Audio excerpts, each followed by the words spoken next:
Le destin du peuple québécois. Étant donné que je veux parler de l'avenir du Québec dans les prochaines minutes en relation avec son destin, la petite mise en garde que je fais, c'est que l'important, c'est de ne pas croire ce qui est dit, mais plutôt de regarder si ça vibre ou non là, par rapport à ce que vous ressentez puis vous captez là, par rapport au Québec. Donc, étant donné que le futur bouge, tout est en mouvement, mais là, je vous parle là, de ce que je ressens là, pour les prochaines années. Bonne écoute. Dans un premier temps, eh bien, je veux souhaiter une belle fête nationale à tous les Québécoises et Québécois qui écouteront cet enregistrement en particulier. Donc, je vous salue et je salue également les gens d'un peu partout dans le monde qui écoutent présentement cet enregistrement. Donc, c'est sûr qu'étant Québécois, moi-même, en vivant dans cette belle province du Canada, eh bien, je me suis intéressé aujourd'hui au destin du peuple québécois, dont je fais partie, qui est particulier. En fait, le peuple québécois a été marqué et sélectionné par les entités du plan mental pour être un peuple où va jaillir une conscience nouvelle, qui va amener une psychologie nouvelle, qui va amener un rayonnement d'énergie nouveau, qui va avoir un impact sur l'ensemble de l'humanité par la suite. Donc, pourquoi que la conscience nouvelle a été déterminée pour le Québec? Pour plusieurs facteurs. Premièrement, le Québec est un peuple qui, dans le fond, a peu d'histoire. Donc, c'est sûr que c'est un peuple qui est récent. Donc, un peu à l'image d'un jeune enfant, bien, il va être plus réceptif à des idées nouvelles que, par exemple, un peuple qui a beaucoup de mémoire. Parce que les mémoires vont faire quoi? Vont s'opposer, peuvent amener des résistances par rapport aux idées nouvelles. Parce que pour qu'il y ait une idée nouvelle qui entre, eh bien, il faut que la personne se déloge d'idées anciennes. Mais s'il n'y a pas d'idées anciennes, puis on en voit ici dans la psyché, parce que la pensée vient d'ailleurs, massivement au sein d'individus résidant au Québec des idées nouvelles, ben, il y aura peu ou pas de résistance à ces dernières, ce qui fait que les changements vont pouvoir s'opérer beaucoup plus rapidement qu'au sein d'un peuple qui présente une très grande histoire avec des mémoires très lourdes s'échelonnant sur plusieurs millénaires qui peuvent faire interférence à la descente et à l'intégration d'une énergie nouvelle. Ensuite, le Québec a été sélectionné au niveau du plan mental parce que c'est un peuple qui réside sur un territoire qui est vaste, présentant de grandes réserves d'eau potable, chose non négligeable dans une période de l'humanité où on est appelé à connaître des changements climatiques, des problèmes de pollution, puis en même temps, le territoire est vaste. Donc, c'est sûr que éventuellement, dans le destin du Québec, il est marqué comme étant un lieu qui accueillera des gens d'un peu partout dans le monde qui vont venir y vivre. Donc, il y a des gens qui vont s'exiler pour venir vivre au Québec, étant interpellés par sa vibration. Et le rayonnement de l'énergie du Québec, présentement, se fait pas d'une manière ouverte, c'est-à-dire à l'international, on entend presque peu ou pas parler du Québec. Donc, c'est pas un peuple présentement qui a beaucoup de visibilité, comme par exemple les Américains ou des peuples impliqués dans des conflits mondiaux où on va entendre parler régulièrement. Par contre, le fait qu'on n'en parle pas ne veut pas dire qu'il se passe rien au Québec. Parce que présentement, les choses se passent d'une manière subtile. Et c'est sûr que c'est à travers cette subtilité, le fait que c'est occulté à la masse mondiale, qu'il y a des gens présentement ici, tout d'abord à une échelle individuelle, qui vivent des transmutations énergétiques extrêmement importantes. Parce que c'est un lieu initiatique, le Québec. C'est un lieu où commence une conscience nouvelle et cette implantation énergétique a débuté il y a quelques décennies avec l'instruction supramentale qui a été diffusée ici par Bernard de Montréal. Ensuite, il y en a eu d'autres. Il y a eu notamment Daniel Ménard. Il y a eu aussi des gens comme Daniel Kemp, et puis il va en avoir d'autres aussi dans l'avenir parce que c'est ici le lieu de départ de l'implantation d'une conscience nouvelle pour différentes raisons. Et c'est sûr que cette conscience-là, avec les nouvelles technologies, comme Internet, va se diffuser à l'international. C'est sûr que présentement, il y a des gens, entre autres en France, parlant la même langue que nous au Québec, qui se sentent interpellés de plus en plus par cette conscience-là. Puis éventuellement, ben, ça sera cette conscience-là qui sera véhiculée aux États-Unis. Ça va être véhiculé un peu partout dans le monde. Mais le foyer de rayonnement, le noyau qui se constitue et qui est déjà présent ici au Québec, la structure énergétique, le réservoir d'énergie supramentale, se trouve ici. Donc, il va en avoir d'autres aussi dans le monde, là. Éventuellement, ça va être un phénomène mondial et l'astral va reculer par rapport à l'énergie supramentale qui va prendre le pas.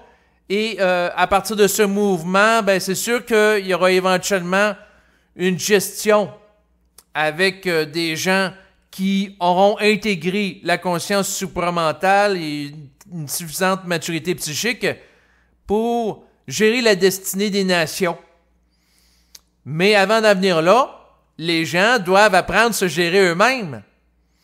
Donc, autrement dit, les gens doivent être maîtres dans leur psyché. Il y a un adage qui avait été prononcé aux élections du Québec, « Maître chez nous », donc par Jean Lesage. Et c'est sûr que ça, c'est un mouvement collectif où il y avait une visée derrière ça d'une autonomie plus grande du Québec. Mais c'est sûr que l'autonomie, c'est un élément extrêmement important. Le Québec est un peuple distinct des autres. Il y a eu des démarches qui ont été faites en ce sens pour en faire reconnaître sa singularité. Et c'est sûr que plus que le temps va passer, puis plus que les changements qui s'opèrent au Québec vont être de plus apparents. Et la beauté de la chose, c'est que présentement, alors qu'on entend peu ou pas parler du Québec à l'international, les changements s'opèrent. Et lorsque on en viendra à entendre parler à l'international de la conscience supramentale qui est diffusée à partir du Québec, eh bien, il y aura un seuil qui sera atteint critique où les changements ne pourront pas être contrecarrés par des forces adverses. Autrement dit, lorsque le changement qui s'opère présentement d'une manière occulte, d'une manière voilée, au sein de quelques Québécois va être manifeste, va être connu internationalement, eh bien, à ce moment-là, précisément, il va être trop tard pour les forces adverses de contrecarrer le mouvement.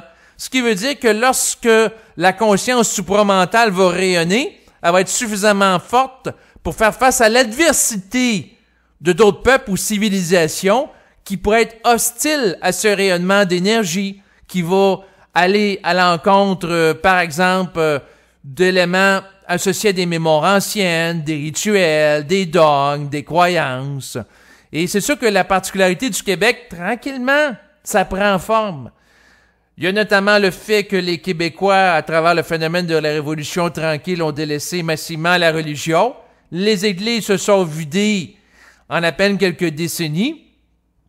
Ensuite, il y a eu une loi qui a été votée ici en 2015, comme de quoi que les animaux étaient considérés comme étant des êtres dotés de sensibilité. Il y a eu la loi aussi contre le harcèlement au travail, aussi des mesures gouvernementales qui ont été prises pour l'égalité homme-femme, l'égalité notamment salariale. Et tout récemment, il y a eu la loi 21 qui a été adoptée à quelques jours à peine avant la fête du Québec. Ça doit être souligné parce que dans ce mois de juin de l'année 2019, eh bien, cette loi a été votée concernant les signes religieux. C'est-à-dire que les gens en position d'autorité, que ce soit un juge, un policier, un enseignant, eh bien, n'a pas le droit de porter des signes religieux ostentatoires, donc qui sont visibles, affichés, dans le cadre de l'exercice de ses fonctions. Donc, autrement dit, la loi 21 fait en sorte que les services publics soient laïques. Et ça amène encore à attirer l'attention sur la particularité du Québec qui prend rapidement sa distance de la religion. Parce qu'il faut comprendre là, qu'ici au Québec, la religion contrôlait la vie des individus il y a à peine quelques décennies.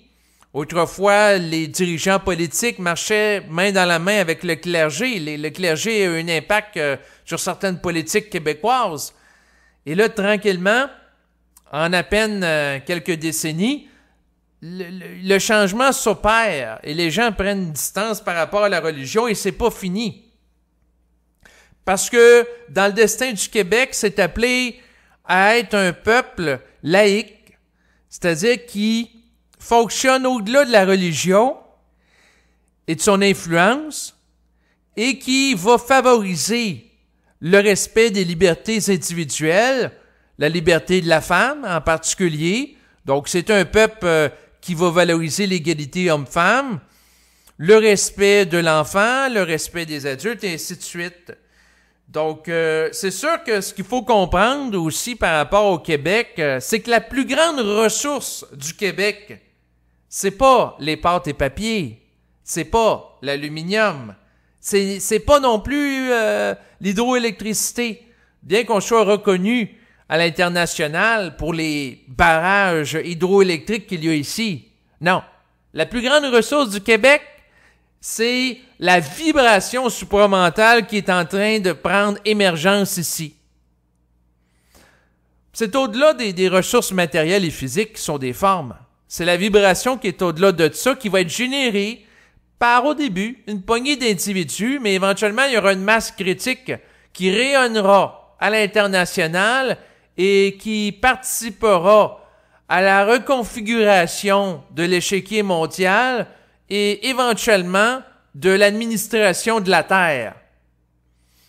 Ça fait partie du destin du Québec, parce que les gens qui ont une psychologie nouvelle, qui pourront réajuster les déséquilibres issus de l'involution, eh bien, ces gens-là, il y en a qui vont naître au Québec, puis il y en a qui vont émigrer au Québec.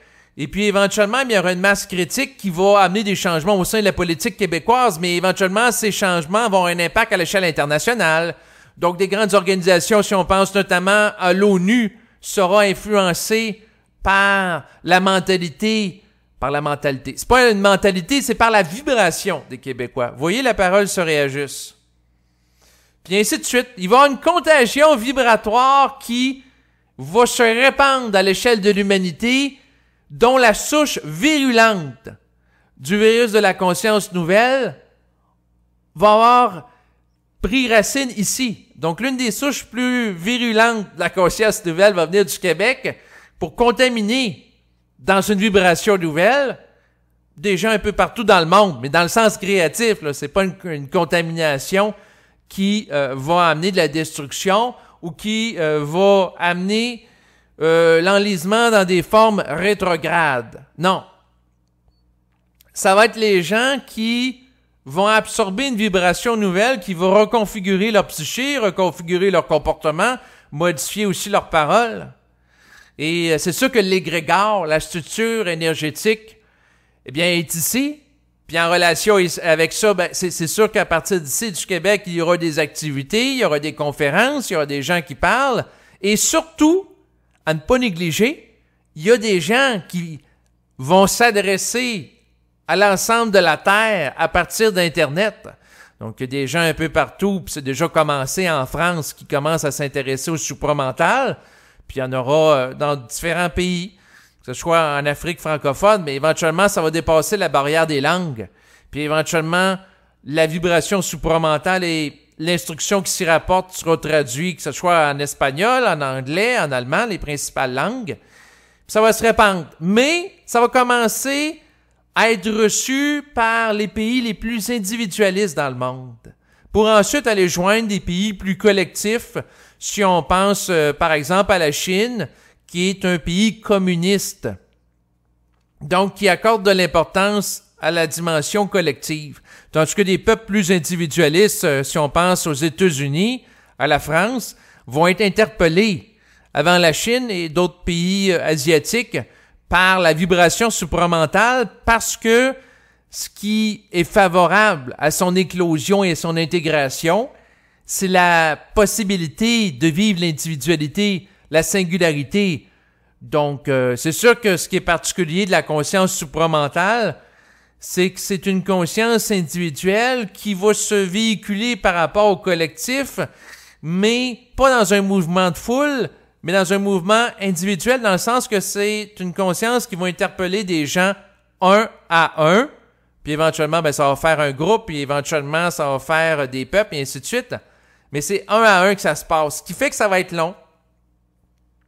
Mais chaque chose en son temps. Sinon, par rapport au Québec, l'évolution, on la voit par rapport à certains changements de vocable. Autrefois, la fête des Québécois s'appelait la Saint-Jean-Baptiste, en l'honneur de Saint-Jean, donc ça avait une connotation associée à la religion catholique.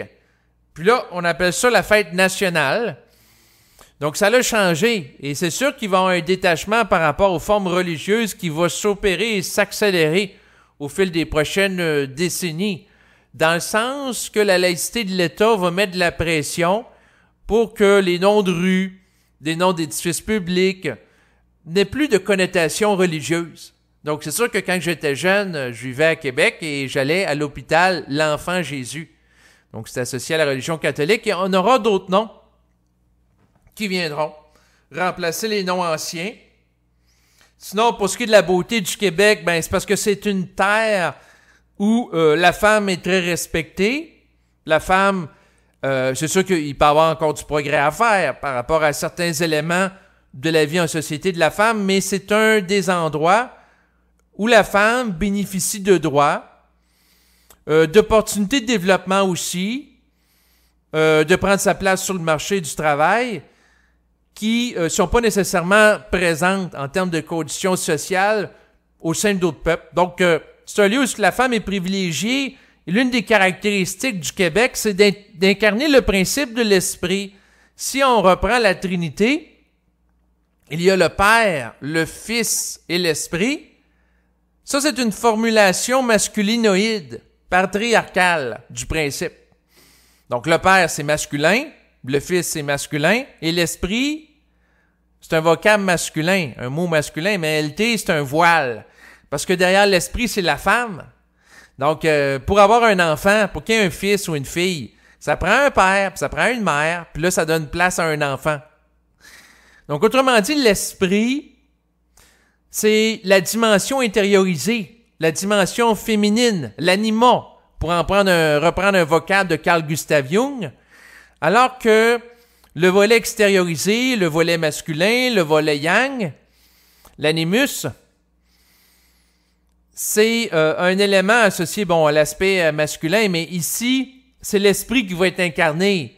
Et ici, il y aura des êtres avec une androgynie psychique qui vont prendre de plus en plus d'ampleur, dans le sens que des hommes qui vont développer une sensibilité, qui vont être réceptifs à la présence de l'esprit, qui sont capables de la manifester, donc qui auront accès à une grande quantité d'intériorisation.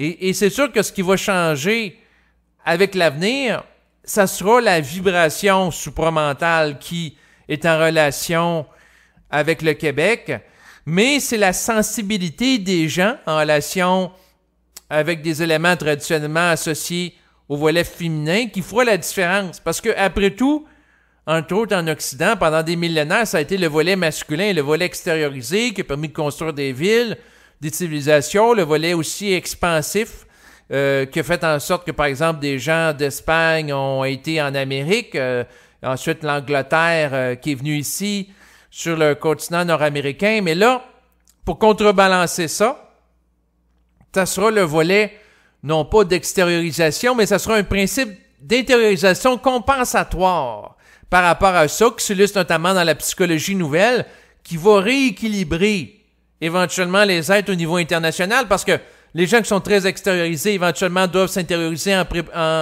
d'une manière adéquate, en proportion, pour avoir un rapport qui est juste, dans le sens de justesse entre l'intérieur et l'extérieur d'eux. Donc, autrement dit, les gens vont être plus à l'écoute de l'esprit, plutôt qu'avoir simplement l'attention tourner vers les sens externes. Parce que si les personnes ont juste l'attention tournée vers des sens externes, oui, elle peut construire des beaux châteaux, de la belle technologie, mais elle va être un peu comme une coquille vide qui n'aura pas connu un contact interne avec l'esprit qui va lui permettre de s'ajuster à une vibration nouvelle et de s'harmoniser avec les plans de la lumière. Parce que c'est à travers l'intériorisation qu'il y aura une harmonisation psychique par rapport au plan de la lumière. Donc, autrement dit, l'intériorisation est une nécessité évolutive pour que l'être devienne complet. Donc, pas juste tourner vers l'extérieur de lui, avec le développement d'une forme physique développée comme un athlète, mais aussi avec une capacité d'intériorisation qui va faire de lui un être intégral, un être fusionné. Et c'est par rapport à des valeurs d'ouverture, de sensibilité, de créativité, qui sont habituellement associées, entre autres, à la femme, que le Québec va rayonner. Ce sera l'un des plus grands lieux de l'épanouissement de la femme nouvelle. Le Québec va s'illustrer dans le domaine artistique, bien entendu, dans l'économie du savoir, dans le sens que les êtres au Québec qui développent une forte capacité d'intériorisation, de capacité d'interception psychique de l'information qui provient des plans de la lumière vont pouvoir développer des inventions, vont pouvoir développer une psychologie nouvelle, différentes choses. Et c'est sûr que tout ce qui est mécanique va être de plus en plus remplacé par des automates, des robots et l'intelligence artificielle. Donc, autrement dit, toutes les tâches répétitives qu'on peut faire en entreprise de production industrielle vont être de plus en plus remplacées par des machines.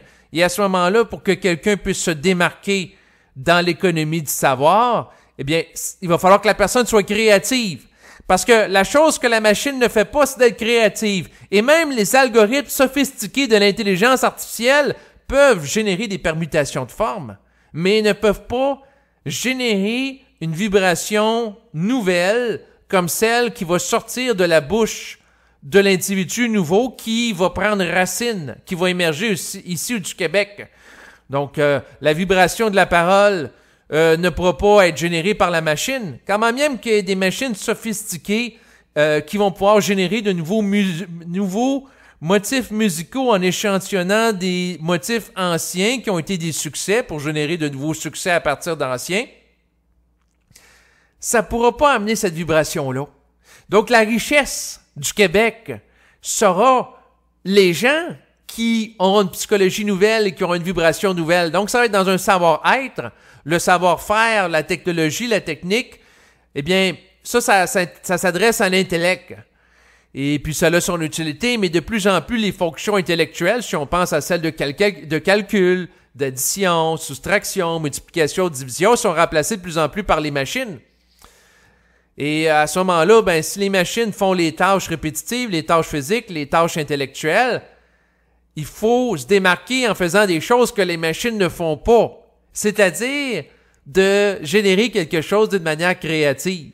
Les machines ne peuvent pas être des canaux de l'esprit, alors que l'être humain peut l'être. Et c'est à partir de ce point, entre autres, que le Québec se démarquera dans son destin à l'échelle internationale comme étant l'un des peuples les plus innovateurs et rapides dans l'intégration et la manifestation de changement. Donc, c'est sûr que des êtres nouveaux, un peu partout dans le monde, qui vont être interpellés par la vibration, l'effervescence créative qui va être de plus en plus présente ici et qui ont envie de se joindre à ce feu de rayonnement nouveau. Et c'est là que les synergies vont se faire et c'est là que ça va être un point de direction par rapport à la reconfiguration de l'humanité, par rapport à la transmutation de l'astral actuel et du renouvellement de l'énergie en périphérie de la Terre pour qu'elle soit transmutée, donc que l'énergie astrale soit dépouillée des formes anciennes, des charges émotionnelles résiduelles s'y rapportant, pour qu'à la place, il y ait de l'énergie supramentale. Donc, la dépollution psychique va prendre place ici. Donc, le Québec est comparable un peu aux poumons de la Terre au niveau psychique. C'est-à-dire qu'il n'y a pas de vaste forêt ici comme, par exemple, on peut en retrouver une dans la forêt amazonienne. Mais ça va être un travail différent. Donc, la forêt amazonienne, qu'est-ce qu'ils font? Ben, ils récupèrent le CO2 puis ils transmutent ça en oxygène. Mais ici, on va traiter l'énergie astrale pour la transmuter en énergie mentale. Donc, une dépollution de l'aura planétaire qui va s'opérer, entre autres, à partir du Québec.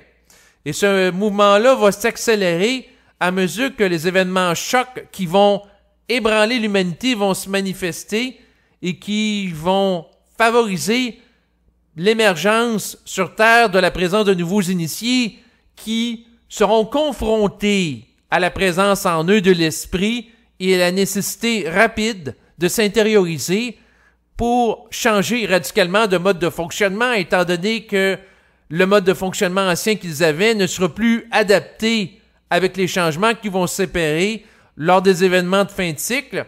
Donc, il y aura des changements, entre autres, associés à ceux de nature climatique. Donc, il y a des endroits qui vont être inondés, ce qui va faire en sorte qu'il y aura une grande quantité de réfugiés qui devront immigrer au Québec. Par la suite, des changements économiques majeurs, parce que plus que les développements technologiques s'accélèrent et plus qu'il y a des technologies qui deviennent désuètes, ce qui fait en sorte qu'il y a une mutation rapide qui s'opère des formes. Et ça va amener des gens, ben c'est sûr, à se redéfinir sur le plan professionnel, changer d'emploi, et ainsi de suite. Et c'est sûr que le peuple québécois aussi va s'illustrer, que ce soit au niveau de la musique, du cinéma, au niveau des arts, mais plus particulièrement, bien entendu, au niveau de la métaphysique, ce qui touche à l'occulte, ce qui touche à l'invisible, ce qui touche à la compréhension du réel. En ce qui me concerne, j'ai été ému lorsque j'avais assisté au spectacle Québecissime, donc de la Bolduc à Céline Dion. C'est une revue musicale que j'ai vue et qui représente bien l'esprit du Québec, où il y avait différents musiciens qui ont été présentés sous forme d'hommage. En fait, il y avait un hommage là-dedans, c'est sûr, à la Céline Dion, Harmonium, mais sur plusieurs années. Donc, ça fait le tour des principaux musiciens québécois. Il y avait des chanteurs, des chanteuses. Puis devant ce spectacle, à un moment donné, je suis venu avec les larmes aux yeux. J'ai versé quelques larmes. Puis ça me dit intérieurement que le peuple québécois, c'est un peuple qui commence à rayonner avec sa musique, mais c'est le début, puis ça va aller plus loin. Puis c'est surtout sa vibration qui va rayonner à l'échelle internationale. Puis là, ça me parlait intérieurement. J'écoutais ça. Et j'étais dans un état de transe légère et j'étais touché par la beauté, la grandeur du peuple québécois, de son avenir. C'est sûr que personnellement, j'ai beaucoup d'amour pour le peuple québécois. Certains de mes compatriotes aussi qui connaissent à vivre la mutation psychique et des gens aussi à l'international qui sont solidaires de la vibration supramentale qui est en train de prendre émergence ici. Donc, une fraternité psychique qui s'opère, qui est en train de tisser des liens un peu partout dans le monde, mais dont le noyau principal est ici, et j'insiste là-dessus parce que ici, ça sera un lieu de rendez-vous et de rencontre avec des gens d'un peu partout dans le monde qui vont venir ici pour goûter à la vibration du Québec. Ça sera pour assister à des conférences, des soupers rencontres, des événements. Mais il y aura aussi simultanément des gens de d'autres planètes, en fait des êtres extraterrestres et extradimensionnels qui viendront au Québec collaborer avec des individus pour favoriser la restructuration psychique de l'ensemble de l'humanité en fonction d'une vibration nouvelle qui va amener une altération créative et apaisante par rapport au tournant évolutif et l'enlisement mémoriel que connaissent certaines civilisations. Donc, autrement dit, le peuple québécois sera porteur en son sein d'individus nouveaux qui seront générateurs d'énergie d'harmonisation psychique, qui vont servir à rééquilibrer l'échiquier international et pondérer certains mouvements belliqueux, agressifs de certains êtres en réaction à l'énergie supramentale et y étant extrêmement réfractaires. Parce que ce qu'il faut comprendre, c'est que s'il y a une énergie nouvelle qui descend Bien sûr, les forces qui sont en puissance déjà là vont s'opposer à ça. Parce que, après tout, les forces astrales qui, présentement, exercent un rôle extrêmement présent sur Terre, n'auront pas envie de délaisser leur gouverne, leur autorité sur les êtres humains à des êtres qui travaillent en affiliation psychique avec l'énergie supramentale pour instaurer la régence planétaire.